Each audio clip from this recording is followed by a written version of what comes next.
In Focus, a weekly program about important issues and events in the two Virginias. Good morning, everyone, and welcome to this edition of In Focus. I'm your host, Melinda Zosh. This morning, we are going to be talking to a local cello player, and he will also be sharing some of his music with us. So I'd like to welcome our guest this morning, Michael Ball, to the show. And Michael, you're joining us right now via Zoom from Tazewell, Virginia, and you're actually going to college soon. So tell us more about your plans, and then we'll get more into how you started playing the cello. Okay. I intend to go to California Lutheran University. It's on the outskirts of Los Angeles, and I plan to get a major in music performance, and I want to further my education as an end goal to a doctorate's degree in music education and pursue a full-on music career on the cello. And whether that means me playing solo and in front of big symphonies, or if I'm just part of a symphony, cello is part of it. Michael, I love that. And it does seem like you're so passionate about the cello. So tell us, how long have you been playing the cello? When did you start playing it? I started in 5th grade. A lady came to our school to demonstrate to help promote the orchestra program that was starting that year. And I just brought home a piece of paper and I forgot which instrument was which, so I circled one, and then that was history. But it's been 8 years. Yeah. And tell us more about, I guess some of the challenges of learning to play a string instrument. I played the clarinet, so I was a woodwind player back in high school, but tell us more about playing that string instrument and how you had to learn all about it. So when I started in 5th grade, it was, just the beginner basics. You learn how to read music before you even touch the cello, and then you learn where the notes are. And when you start on the cello, typically they put tapes where you put your fingers because there's no frets. And then you get to touch the bow and learn the bow hold. And then you just progressively learn harder and harder music. I started in South Carolina because I lived with my mother at the time. And then I moved here with my grandmother. And so I moved here my freshman year. So when it comes to learning a stringed instrument locally here, it's kind of challenging because there's no string programs or anything really supportive for the strings. So it was a challenge. I found my first teacher in Blacksburg halfway through my sophomore year, and she brought me a long ways. And then my current teacher, I've been learning from him for the last 10 months. He is the professor at the college that I will be going to. I found him via social media on an ad, and I just got lucky that I got a lesson with him, and then it just kind of zinged after that. So how do you do the lessons with him? Is it via Zoom or FaceTime or something, or how does that work for the lessons? We do it over Zoom every 2 weeks, and it's really been interesting because, well, I've only had one lesson that was in person, so learning virtually is strange, and there's complications because, sound doesn't transfer quite as well as it does in person, but it's been helpful nonetheless. Yeah, I can imagine there's challenges. Like we have technology challenges just using Zoom on a daily basis with interviews, so I can't imagine with the sound transfer how that works and everything. Tell us more about the importance of music education, I guess at the middle school, high school levels, and just why that is important. Like you said, you didn't have easy access to learning more about your string instrument. Why is music education so important for young people? I think it's important because for some people, we don't know how to express certain emotions, how we feel, what we want to do. And for some of us, it's a passion and it's something we want to do with our career and our life. And some of us, it's just our escape, like our happy hobby, essentially. And I think it's extremely important to have the availability to the young kids because it creates a positive atmosphere. And like, for example, when I came here, I wasn't expecting the marching band, to be my family, but it's kind of become that. And because I've been in the marching band since I moved here, I tried to stay within some sort of music parameter. All right, so you mentioned the marching band. What other instruments do you play? When I was in the marching band my freshman year, I played the marimba. And then for my sophomore and junior year, I played the cello with a pickup mic and an amp in the pit. And then my senior year, this year, I am the drum major. Yeah, And Michael, what school do you go to? Tazewll High School. All right, very cool. Well, I know you have some music you're going to play for us. I'd like to take a quick break, come back, and we'll hear some more of your music. Stay with us. We'll be right back right after this break.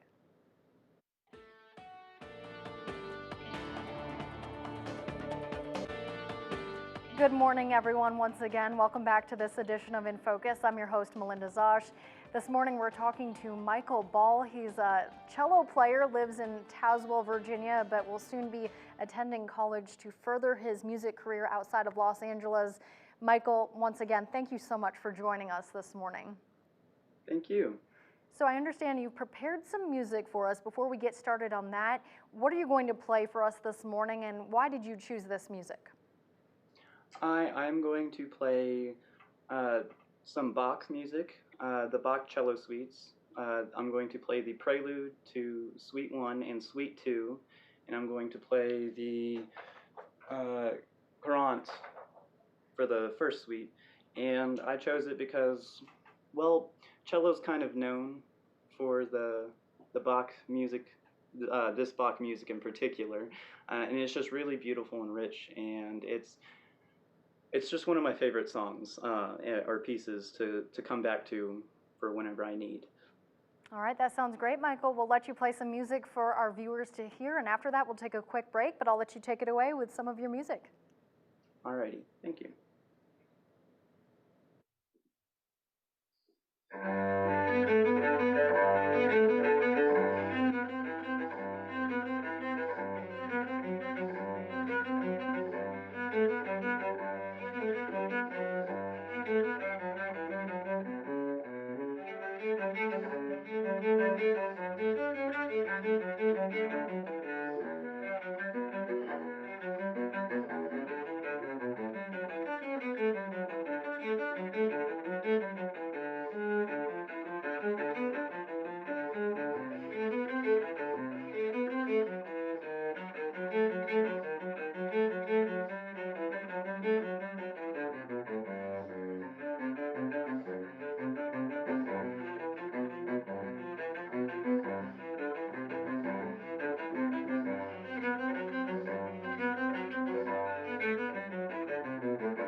That was absolutely beautiful, Michael. You are so talented, I must say. Like, that was incredible. Thank you so much. You're welcome. And I need to ask you before you play another song, what kind of practice do you do? I mean, like, how many hours a day, or what kind of practice are you putting into your craft to sound that good? It varies. Like currently, right now we're getting into our delayed marching season, and now I'm also on the tennis team. So currently, I'm only able to squeeze in like an hour or two a day. But normally, when I was preparing for my auditions for the college, it was anywhere between 4 to 5 hours a day. Wow, and I can imagine playing tennis too. You have a really busy schedule. So what was Yes. the audition process like with the college? Share that process with our viewers.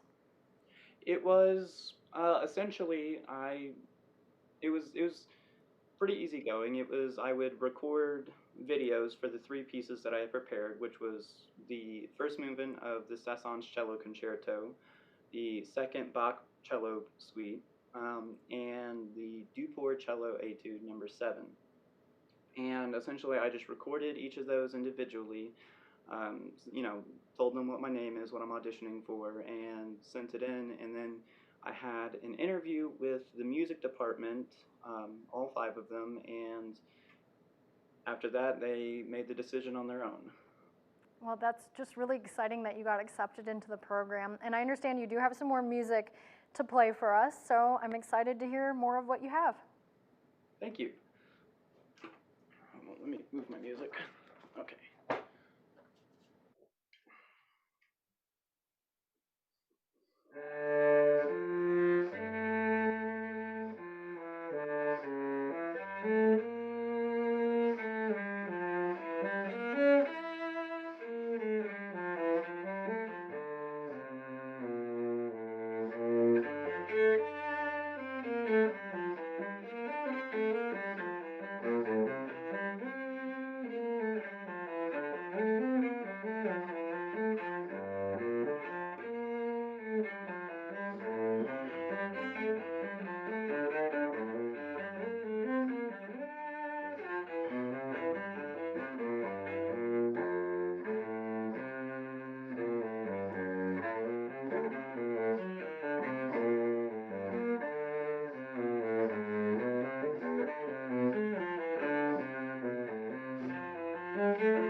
That was another great piece. And what was that you just played? That was the second prelude of the Cello Bach Suites. So I need to ask, when you're starting to learn a new piece, how long does it take you to master that one song? It varies depending on the piece. This was a piece that I worked on for the college auditions. that wasn't as grand as I played it for the auditions because I haven't practiced it as hard as I was at that time. But typically, depending on the piece, like when I was pushing myself for these college auditions and that music, it took me a full 8 to 9 months. But as I've been learning with Yoshi, things have been coming along a lot quicker. Like I'm learning new pieces in 2 to 3 months or less. Wow, and that's great that he's working with you too. So glad to hear that. And I need to ask, during the COVID pandemic, a lot of us, we found ourselves at home, restaurants were closed, there wasn't much to do. Did you find yourself playing your instrument more, or were you just kind of like taking it easy during that time? I definitely found myself playing it more. Like as soon like as everything was shut down and like the pandemic had first started and we couldn't go anywhere, it was I got a little too friendly with the cello, as in like it was like 6 plus hours, and that gets Wow. a lot like for the mind. um, Yeah, but yeah, that's I a would long definitely time. say as the pandemic got tighter and tighter, I played more. Well, I was going to say, at least you put your time to good use. Like some of us just spend that time like binge watching Netflix shows. At least you were putting it to good use, practicing your instrument. Love to Yeah. hear that. All right, well, we have to take another quick break. We'll be right back after this.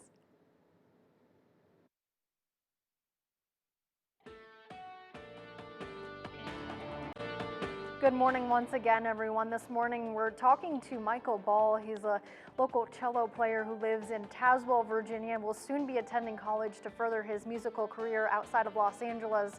So Michael, again, thank you so much for joining us this morning. Thank you. So I understand you have some more music to play for us. What's next? It is the courant of the first cello Bach suite, and then that is my last prepared piece, but I've decided that I could maybe show y'all the concerto that I'm working on right now, at least the first bit of it. All right, that sounds like a plan. I'll let you take it away. All right.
That was wonderful again, Michael. And I need to ask before you play us your concerto, where do you get your musical talent from? Like, is this a family thing, or really, because you're good at playing the cello?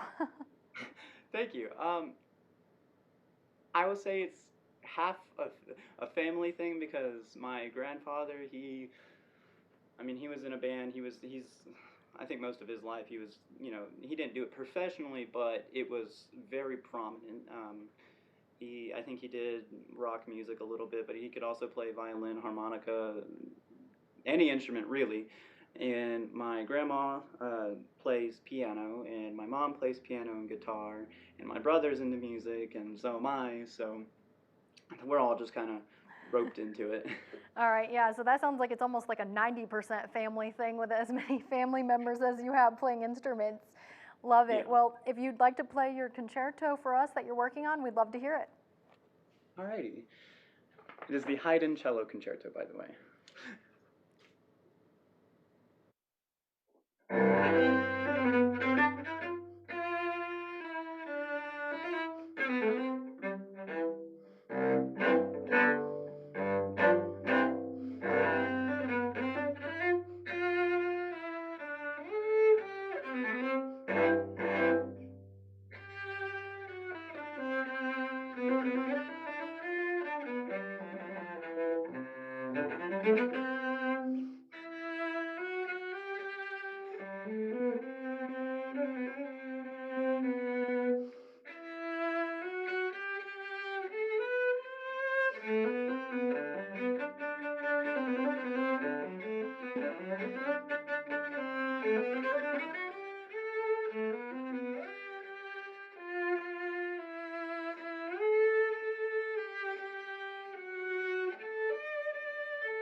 That was And that another wonderful piece. Love it, Thank you. absolutely love it.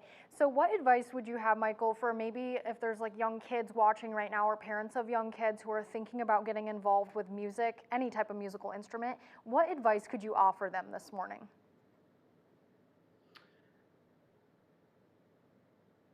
Honestly, before I started taking music lessons, like private lessons, I thought they were kind of just that was just for the people that I don't know felt like they needed to be better or whatever. But I think if you're wanting to start an instrument, especially if you're not like in a school marching band or something like that, I think finding a teacher is really imperative because there's certain things that you can develop while trying to teach yourself and you don't know because nobody's there to tell you you did something wrong. Another thing that I think is very, very helpful for any musician, even if they're current and professional, is consistency in your practice. Like practice at least, 4 or 5 days a week, if not every day. Um, Consistency is probably the best thing you can do to progress in your talent. Yeah, that's really good advice, especially about finding a really good instructor that can help you too, and I guess keep you accountable for that practice time. So tell us Mhm. more about what you're looking forward to as far as your college experience and what your curriculum is going to be like once you actually get there for your freshman year. So I'm excited to finally be able to play in a symphony. I'll be in a stringed and ensemble, and it'll be nice because I don't know if I mentioned this, but last year, uh, around February, I went and performed in Carnegie Hall in New York with the Honors Performance Series Orchestra, and essentially what that is every kids from all over the world send in auditions, and you find out if you get in, and then you go to New York and you rehearse some, and then a few days later you play in Carnegie Hall. And that was the first orchestra I got to play with that was filled with professionals, and it was so nice. I'm really excited for the big ensemble experience that I'll get in California and the gig opportunities that will arise as there's plenty of places to play over there. Yeah, and Um, Carnegie as Hall far is famous too, so that's really incredible you got to play there. So Yes. remind us again about your eventual goals. You want to study, get all the way up through your PhD, and then what? You'd like to play for a symphony from there? Yes, I'm not sure what symphony because, well, I haven't quite looked into that yet because things will change as I get to that level. But I would like to play in at least one of the big five symphonies, or maybe I'm thinking of possibly going overseas to London and maybe doing the London Philharmonic Orchestra. Um, but yes, I would like to be playing in front of just big orchestras or within big orchestras and being in ensembles. I like a lot of string players with me. And the big five, would that be like New York, Boston, like some of the bigger cities? Hmm. All right, well, it sounds like you have a bright future ahead. Any lasting advice that you have for anyone out there who's just looking to get on board? We have a little bit under 2 minutes left. Any lasting advice that you'd like to leave with our viewers this morning? Um, if you're looking to learn an instrument and you're struggling with that consistency, don't make it a chore. That is one advice I'll get, because as soon as it's a chore, it's no longer fun. Make it fun. Um, because if you're not having fun, what's the point? Um, that's particularly why I'm going into the music career. I don't want to be sitting behind a desk every day typing at a computer. That's just not my style. But like I said, don't make it a chore, and that's important for the parents too. If they're trying to like really enforce that consistency, if you do make it a chore for the kid, it'll result in later complications, because they'll give up on it when the moment they're allowed to. You know what I'm saying? Yeah. And it sucks because I've seen a lot of that happen actually. Yeah. But Yeah, I could yeah. see people like getting bored if they think it's a chore, but that's some great advice, Michael. Make it fun. Whatever you want to do in life, make it fun, especially when it comes to playing an instrument. So, Michael, thank you again so much for joining us this morning. Thank you. And that does it for this edition of In Focus. But if you ever have a story idea for us or something that you'd like us to cover on In Focus, you can always send me an email, mzosh, M-Z-O-S-H @WVVA.com. That does it for us. We hope you have a great day. See you again next Sunday.